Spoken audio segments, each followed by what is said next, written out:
conducteur véhicule lourd, bien sûr. Avec le dossier vient aussi des points qu'on appelle des points de pondération. Les points de pondération, là, c'est un petit peu comme les points d'inaptitude que vous avez déjà sur votre permis de conduire, ce qu'on appelle des points de démérite. OK? Donc, vous allez recevoir 12 points de pondération pour la sécurité des opérations. Autrement dit, la façon de vous comporter sur la route. Donc, si jamais vous recevez des contraventions pour un excès de vitesse, brûler un feu rouge ou quelque chose comme ça, bien, vous savez que dans ce temps-là, vous perdez des points d'inaptitude sur votre permis de conduire. Mais vous allez aussi perdre des points de pondération dans votre dossier de conducteur véhicule lourd à la SARAC.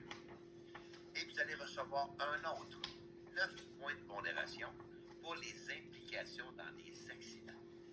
Donc, vous êtes impliqué dans un accident, vous accrochez un panneau de signalisation sur un coin de rue. Bien, vous savez, dans ce temps-là, vous ne perdez pas de points d'inaptitude sur votre permis de conduire. Par contre, vous allez perdre des points de pondération dans votre dossier de conducteur véhicule lourd.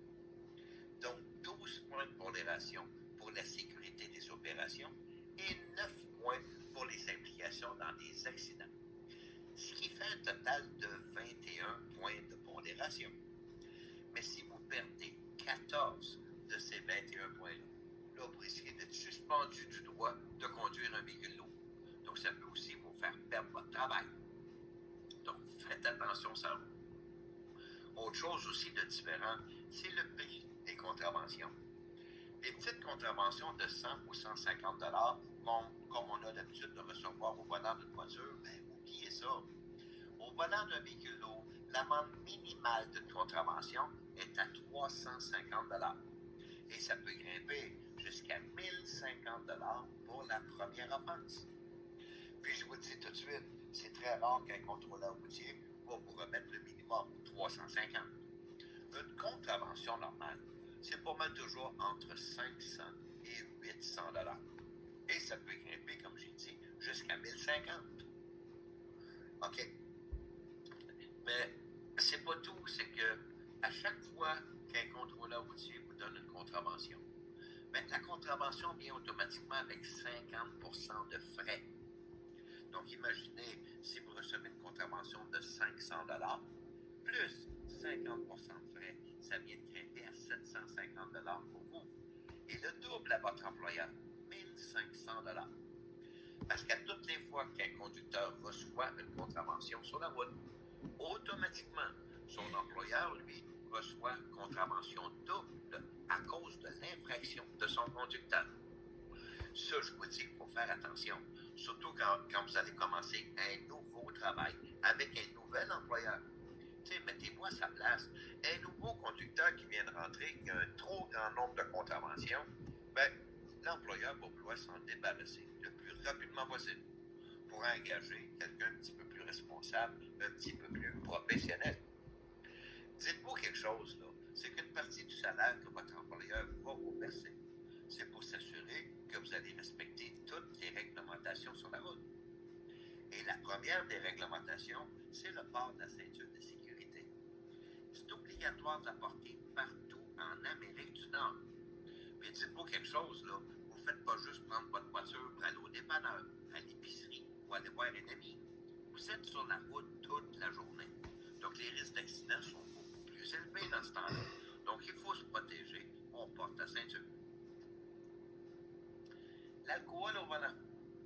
On sait qu'au volant d'une voiture, on est en infraction si notre taux d'alcoolémie atteint 0,08 mg d'alcool dans notre sang. Mais ce n'est pas le cas au volant d'un véhicule lourd. Anciennement, oui, mais plus maintenant. Maintenant, tu es en infraction si ton taux d'alcoolémie atteint 0,05 mg d'alcool au volant d'un véhicule lourd. Puis pour atteindre 0,05, tu n'as pas besoin de boire beaucoup. Une petite bière, un shooter, puis la job est faite. Mais dites-vous quelque chose, on est suffisamment dangereux comme ça sur la route, en étant plus haut, plus long, plus large, mais surtout plus lourd. Ce qui veut dire que la distance de freinage est beaucoup plus élevée. Puis si on a un accident, on peut causer beaucoup plus de dégâts qu'au volant d'une voiture. Donc l'alcool n'a vraiment pas sa place. Les drogues non plus d'ailleurs. On sait que le cannabis est légal au Canada, mais pas au volant d'un véhicule lourd. là, c'est tolérance zéro. Donc, tu peux prendre ta bière, tu veux fumer ton joint. Moi, je n'ai rien contre ça. Mais fais donc ça chez toi, le soir, la fin de semaine, mais jamais sur la route au volant d'un véhicule. Cellulaire au volant. Mais tout comme dans une voiture, c'est sûr qu'on n'a pas le droit de le tenir en main. Puis je vous le dis tout de suite, l'infraction du cellulaire au volant d'un véhicule, c'est beaucoup plus grave qu'au volant d'une voiture. Dans ta voiture, tu vas recevoir une contravention, c'est à peu près tout. Mais au volant d'un véhicule, c'est considéré comme une offense critique. Donc, en partant, tu perds un grand nombre de points de pondération. Puis en plus de ça, si on t'a déjà pris au volant de ta voiture avec le cellulaire en main et qu'on te reprend au volant d'un véhicule, ben là, ça veut dire que tu es un récidiviste.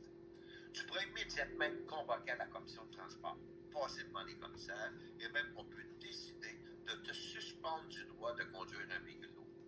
Ou même si tu es un multirécidiviste, de t'enlever complètement tes classes, de t'enlever définitivement le droit de conduire un véhicule lourd. Donc, c'est sûr que ça te peut perdre ton emploi. D'ailleurs, la seule façon légale d'utiliser un cellulaire au volant d'un véhicule lourd, on va le tolérer si tu t'en sers comme GPS, mais c'est tout, pour rien d'autre. Par contre, si tu penses avoir besoin de ton cellulaire comme GPS, il doit absolument être fixé au tableau de bord. Ce qui veut dire que tu ne peux pas l'avoir à côté quelque part dans ton véhicule, à côté de toi ou sur le siège du passager. S'il n'est pas fixé au tableau de bord, tu n'as tout simplement pas le droit de t'en servir. Donc, si tu penses en avoir besoin, va t'acheter un petit casing quelque part, puis assure-toi qu'il soit fixé au tableau de bord. Et tu vas t'en servir juste comme GPS. Tu n'as pas le droit de faire ou de recevoir d'appels au volant d'un véhicule lourd avec un cellulaire, même si c'est un Bluetooth. C'est pas comme dans une voiture. Donc, si tu t'en sers, c'est uniquement comme GPS. Tu dois faire ou recevoir un appel, va-t'en dans un stationnement ou dans un truck stop, puis fais ton appel, mais jamais sur la route. Puis je le répète, même si c'est un Bluetooth, c'est interdit. Donc, on s'en sert uniquement comme GPS. Par contre, les CB et les walkie-talkies sont toujours tolérés. Parce qu'il y a des routes au Québec, surtout dans le Nord, où les ondes cellulaires rentrent pas. Donc, si jamais tu avais un bris mécanique ou un accident, puis tu aurais besoin de secours, ben, si ton véhicule est équipé d'un CB walkie-talkie, tu seras toujours capable de communiquer avec les autres camionneurs qui sont autour. Puis CB walkie-talkie, il y a un poste aussi pour les urgences. Donc, tu pourras demander du secours. Et l'appui-tête. Ça ne vaut pas la peine de s'en passer, ça prend 2 secondes d'ajuster. Ça s'appelle l'ajustement des oreilles au milieu de l'appui-tête, puis c'est fait. Ça prend 2 secondes. Et comme on disait tantôt, en étant sur la route toute la journée, les risques d'accident sont plus élevés. Donc, il faut se protéger. On porte la ceinture, bien sûr, mais aussi ajuste ton appui-tête. Et en tant que conducteur professionnel, plusieurs responsabilités vous incombent. Et la première d'entre elles, c'est la collaboration. On collabore avec les autres usagers sur la route. Par contre, collaboration entre véhicules lourds et les voitures, ça, c'est quasi inexistant. Hey, puis vous le savez, vous avez l'habitude d'aller sur la route au volant de votre voiture. Puis quand c'est le cas, vous n'oubliez jamais derrière un véhicule lourd, hein? Vous voulez être devant. Vous voulez être capable de voir ce qui se passe devant. Ça veut dire que vous allez vous faire couper par des voitures toute la journée. Ça va être continuel, une après l'autre. Donc, si vous êtes le type de personne qui pogne les nerfs à toutes les fois que quelqu'un vient vous couper, hey, vous n'avez donc pas choisi le bon métier. Ben, ça va être continuel toute la journée. Dans ce temps-là, dites-vous quelque chose. Là. Vous êtes payé pour être sur la route. Donc, vous êtes payé pour vous faire couper. Puis même si ça vous prend 5-10 minutes de plus à atteindre votre destination, ben dites-vous que cette journée-là, vous serez payé 5 ou 10 minutes de plus, tout simplement. Donc, prenez ça du bon côté, conservez votre sang-froid. Par contre, la collaboration entre un conducteur de véhicule lourd, ça, c'est toujours précieux. C'est toujours présent, puis c'est même précieux pour tout le monde. On s'entraide sur la route, parce que vous allez réaliser que c'est donc pas toujours facile, surtout à l'heure de pointe. Tu sais, imagine-toi, à l'heure de pointe sur le métropolitain ou des carrés, tu dois changer de voie parce que ta sortie s'en vient. C'est sûr qu'il n'y a pas de voiture qui va te laisser une chance. Au contraire, ils vont se resserrer les unes sur les autres pour être sûr que c'est pas devant eux, tu vas aller te positionner. Puis je pas mal sûr que tu as l'habitude de faire la même chose. Mais dans ce temps-là, fais un signe de tête à un autre conducteur de véhicule. Tu vas te rendre compte qu'immédiatement, il va ralentir pour te laisser de l'espace devant lui ou devant elle. Et tu vas faire la même chose. C'est important de s'entraîner. Vous allez réaliser que c'est non pas toujours facile. OK. Il va falloir aussi demeurer attentif. C'est pas le temps de faire du tourisme. En ayant une distance d'arrêt beaucoup plus élevée que de voiture et l'opportunité de causer beaucoup plus de dégâts, il faut être attentif sur la route. Ça veut dire qu'il faut garder les yeux actifs en tout temps.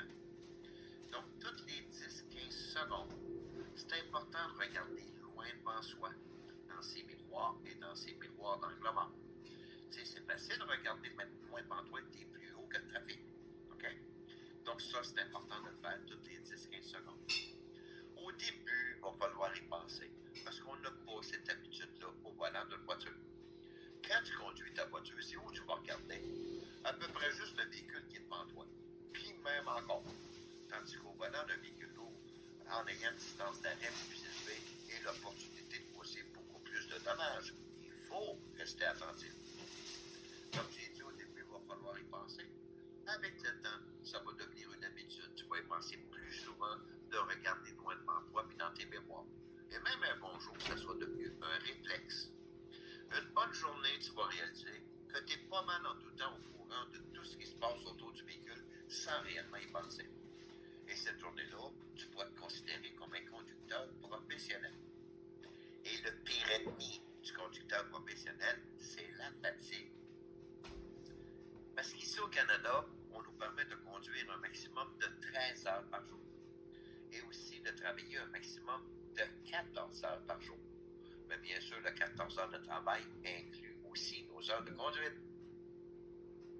Mais 13 heures de conduite ou 14 heures de travail combinées avec nos heures de conduite, parfois ça devait être un petit peu beaucoup et même un petit peu trop. On pourrait ressentir la fatigue et même la somnolence.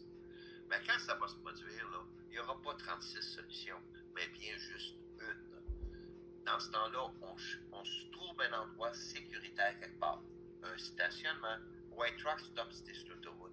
T'arrêtes et tu te reposes. Juste s'accoter la tête et se fermer les yeux entre 10 et 20 minutes, ça donne de l'énergie. C'est ce qu'on appelle une micro-sieste. Donc, ça peut donner suffisamment d'énergie pour terminer la journée de travail en toute sécurité. Et la pire des décisions, quand on est sur le point de s'endormir, c'est de continuer à conduire quand même. Hey, la majorité des accidents mortels impliquant un véhicule lourd arrivent dans la dernière heure de travail du conducteur. Pourquoi? Parce que la dernière heure de travail, justement, on ne veut pas arrêter notre corps pour se reposer. On veut juste terminer notre journée le plus rapidement possible pour aller se reposer à la maison. C'est sûr qu'on est plus confortable chez soi. Par contre, il faut s'y rendre. Parce que peu importe le temps qui te reste avant de terminer ta journée de travail, si tu t'endors au volant, tu as des bonnes chances de ne pas te rendre chez toi cette journée-là. Peut-être que c'est à l'hôpital que tu vas terminer ta journée, ou encore pire, à la morgue. Mais même si c'est un accident où toi, tu n'es pas blessé, hey, un véhicule lourd, quand ça frappe, ça en fait des dommages puis des dégâts. Donc, si tu t'endors et tu frappes une voiture avec homme, femme, enfant à l'intérieur, t'en blesses quelques-uns, ou encore pire, t'en tues quelques-uns, hey, tu seras pas fier de toi. Hein? Le pire, c'est que ce serait réellement de ta faute. Parce que continuer à conduire un véhicule lourd tout en sachant qu'on est sur le point de s'endormir, c'est de la négligence criminelle. Donc, si tu t'endors, tu blesses ou tues quelqu'un, ou que oui, tu pourrais t'arrêter, passer en cours et être accusé de négligence criminelle. Même passible de prison en cas d'accident mortel. Comme la semaine dernière, un conducteur qui a reçu 10 ans de prison à cause d'un accident mortel. C'est sûr que c'était de sa faute. Le pire, c'est qu'il jouait avec son cellulaire, puis qu'il avait menti il avait même plus le droit de conduire un véhicule lourd certain. 10 ans de prison. Ben, il mérite. OK, donc, on arrête dans ce temps-là, bien sûr. D'ailleurs, la majorité des